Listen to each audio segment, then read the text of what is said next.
Hello there, this is Steve here in Sydney on the lay gnosis website truebluehealer.com, where in just 20 minutes you can get physical evidence of your divine spark activation, and that'll be followed up very rapidly in about a week or so, some vivid messaging dreams, and ultimately you will get an internal mentoring voice, all kinds of help getting around the web, and lots of other types of signals to prove to you that you're not imagining the whole thing. There's lots of repeating physical evidence for it, and it's what you're actually supposed to be. And once you finally go through this stage, this kind of awakening it's called, you realise how you're surrounded by sleepwalkers, and you can find yourself being very forgiving toward the great majority of people on the planet who are only sleepwalkers, and that's why they behave so badly. So I'll leave you there, 20 minutes, physical evidence, it's immediate, and you can do that when you're good and ready. There's no rush, but it's a wonderful thing to include sooner or later on your life journey, and it's one of the milestones you're supposed to touch while you're here in this physical dimension, okay? I'll just say a few things here. There's lots of stuff we can talk about. There seems to be endless subject material being generated every day. The Berlin truck massacre, Christmas shopping crowd or something in a small marketplace rammed by a truck.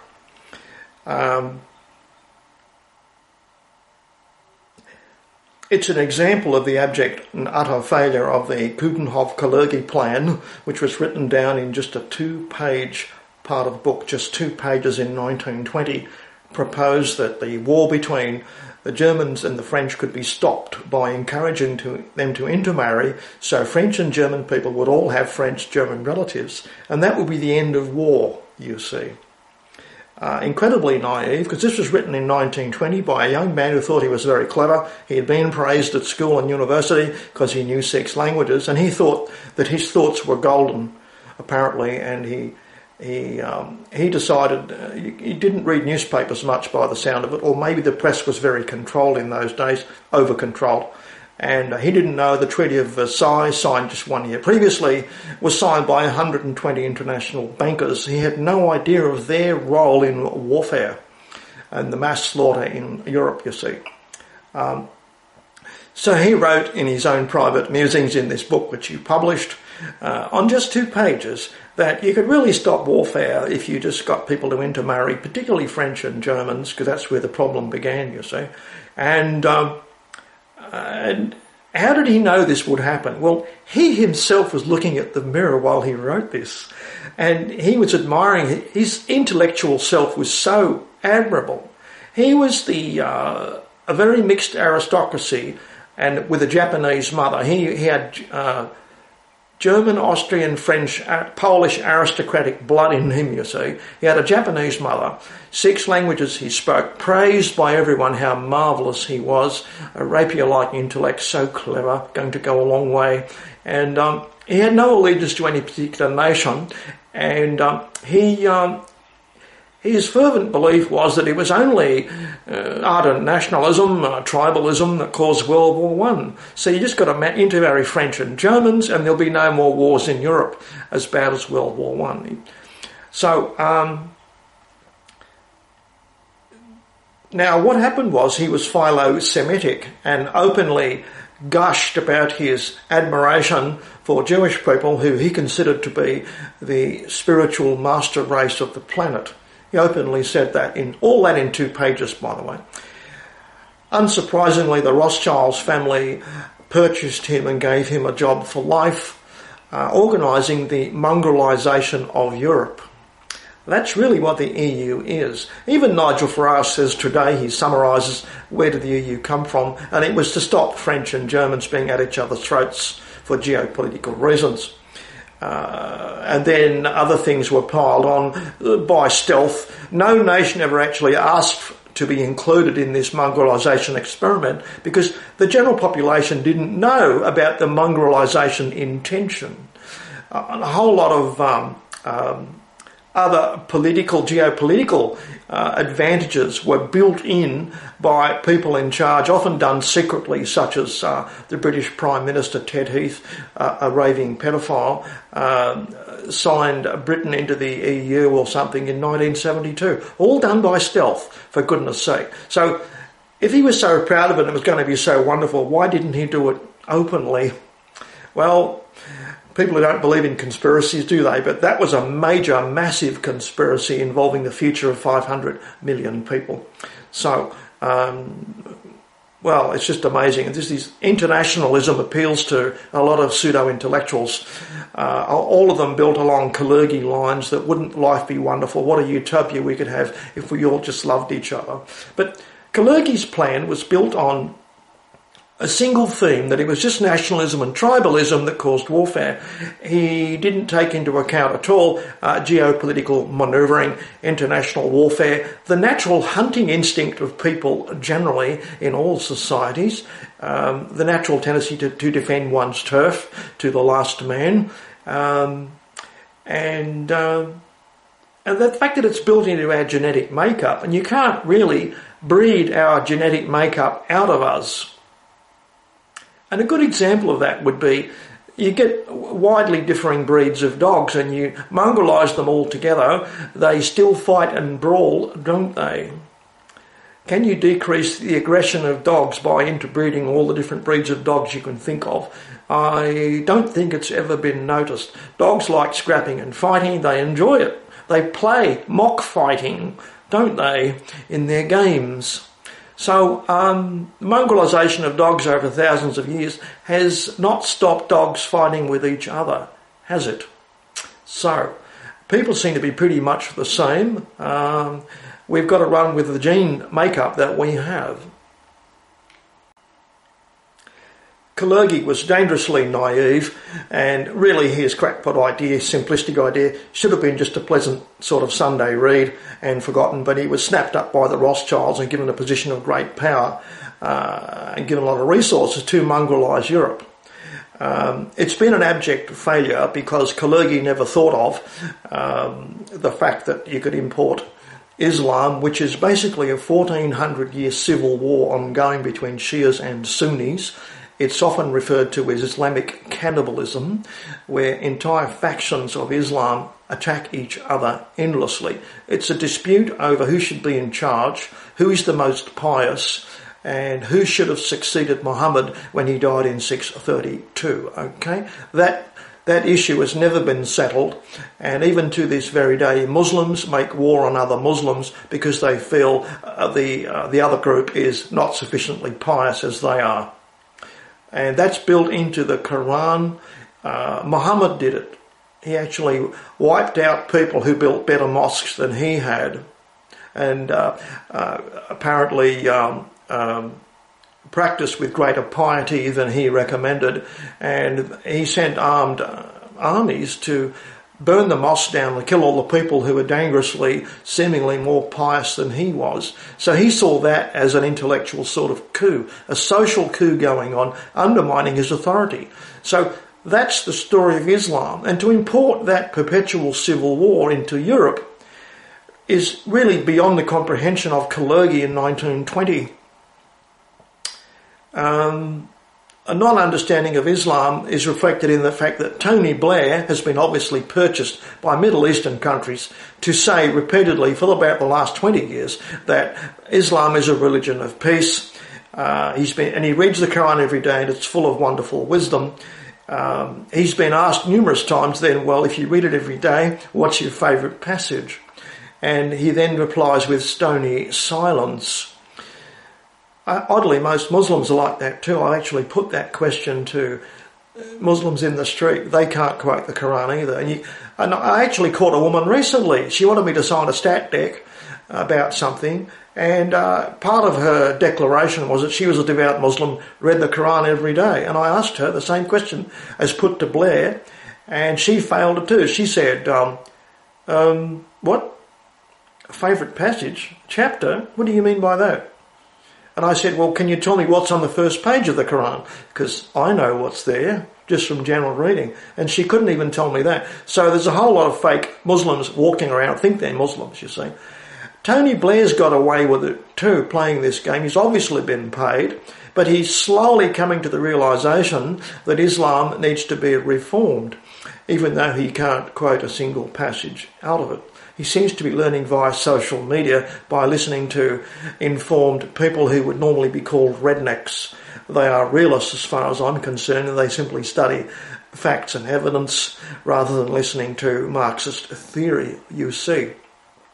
So the great first test of Kalergi's experiment to interbreed Europeans and turn us all into coffee-coloured people and stop all warfare has utterly failed. It's a disaster.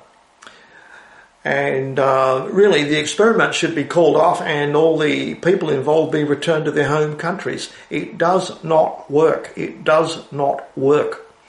Angela Merkel is looking to be re-elected even after this truck smash, but which brings me to the point, why is there such little terrorism in Europe? It's supposedly inspired by ISIS, but why can they only organise 2 or 3 car accident trucks going into a crowd 2 or 3 times a year if there's supposed to be 500,000 jihadis in Europe? Why do these random lone wolf people only attack common street people who don't make a difference? Why don't they attack the European power pyramid?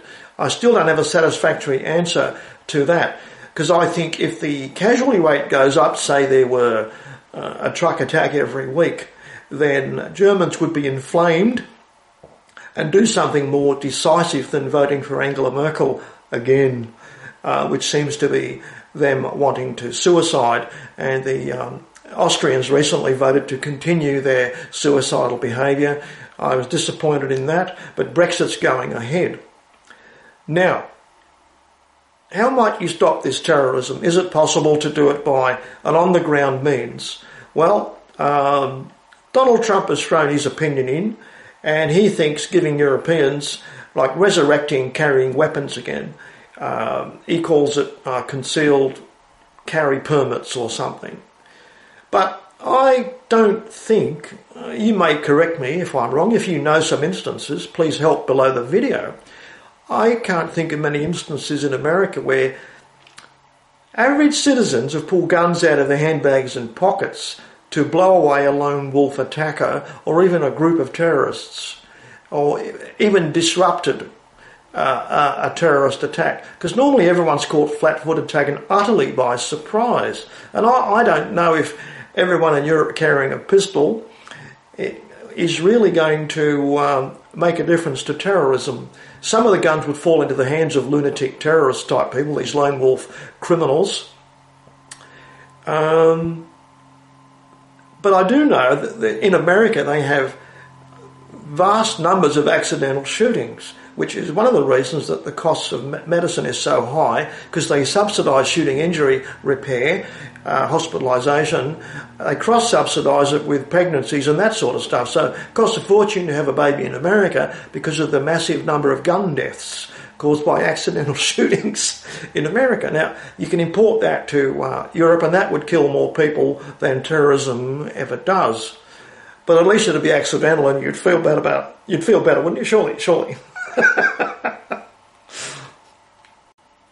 So you imagine yourself, say, you're in McDonald's, you're in a shopping mall, you're doing a bit of Christmas shopping, and there's a scuffle, you hear some shouting, someone shouts, "He's got a knife!" And you hear what might be a gunshot, or it could be a who knows what. Are you going to pull out your .44 Magnum and start shooting at people that you think are the perpetrators at McDonald's? Do you really know who's doing it? Look at all the people between you and the incident, which could just be a 14-year-old boy getting angry and screaming in Arabic. You really don't know, do you? Civilised people are very much prepared to give people the benefit of the doubt, and that's our big weakness in civilisation. So the solution really is repatriation, get rid of the people out of Europe, I think. I don't think giving every second person sidearms is really going to work. How do I know about this? Well, I've been in it myself. I've been held up twice, and it's nothing like Hollywood when you get held up. You know how they practice it 30 times in Hollywood. It's rehearsed, shot from 5 different angles. Policeman's menaced by a gun, he's got his hands up, and then with a simple trick, he grabs the pistol out of the bad guy's hand and utterly humiliates him by throwing the bad guy with a marvellous hip throw to the ground. And the bad guy looks like a total idiot, right? And then it's book him down, and then it's time for a commercial. Well, reality isn't like that, because that's rehearsed. It looks good. In practice, you normally get caught by surprise by these events. You've got a mouthful of food or something, and your first instance is to question your own perceptions of it. Did I really hear a gunshot? Did I really hear someone say, he's got a knife? Did I really hear that? Or is it someone playing a video? I really don't know. And would you, if you did have a gun and you did know what was going on, would you shoot a 14-year-old boy anyway? You've got to think about all these things. When it happened to me, I was held up twice. There's nothing more paralysing than a gun in your face, and the fact that a millimetre movement of somebody else's finger could end your existence. You don't feel cocky like a television policeman, anything but that. And I doubt that I would, even if I had a 44 Magnum, I could sit there and just wait for an incident and shoot the right people first time and get up and beat the rap. Because you're risking 30 years in prison for trying to do what you think is a good deed. It's kind of fascinating, isn't it? When you actually consider carrying a gun, would you do it? Because I was asked to carry a gun. My friends supplied 5 or 6 guns to me. They wanted to give me guns. I was astonished. I didn't know any of my friends had pistols. But I started thinking, if I carry a gun, I've got to be prepared to whip it out, cock it and use it and shoot somebody in about 1 or 2 seconds, which is an impossible responsibility. You just cannot live like that. It's not a way to live. So I don't know if arming the population of Europe, as Donald Trump suggests, is really a solution. I don't know many American cases where armed citizens have intercepted a lone wolf attack or something like that. I've heard of off-duty policemen and security men doing it, but they're trained professionals. They do a lot of practice. They're confident swaggering around with guns and that sort of thing. But for the average housewife to do it, say at Cologne Station, 12 o'clock at night, New Year's Eve, would you go there knowing full well you might be forced to shoot somebody? I think you would rather not go there. You don't really have to be on the train in Cologne, surely. Avoidance is a better thing to do. I think you've got to think about this stuff in a very practical way, because you're almost certainly going to be the loser for ventilating too many people randomly. On the business of arming the general population to hold down, say, crime or terrorism, there's a little window where you can see the average population's competence, and that is in driving motor cars. I was very fortunate to find recently a car that was completely unscratched, didn't have a mark on it, so I bought the damn thing. It was wonderful. Drove like a limousine, it was perfect condition, been looked after by a previous loving owner for quite some years, and it was perfect car, you see. I only had it 3 weeks, and by parking in Sydney alone and going in and out of Kmart and that sort of stuff, within 3 weeks I had 3 dented quarter panels, and that's caused by people being too lazy to turn the steering wheel far enough, not caring, too lazy to screw their neck around to have a look, too lazy to look in the mirror, and they just drive away leaving your crunched quarter panel. So how would you feel about giving people who do that guns?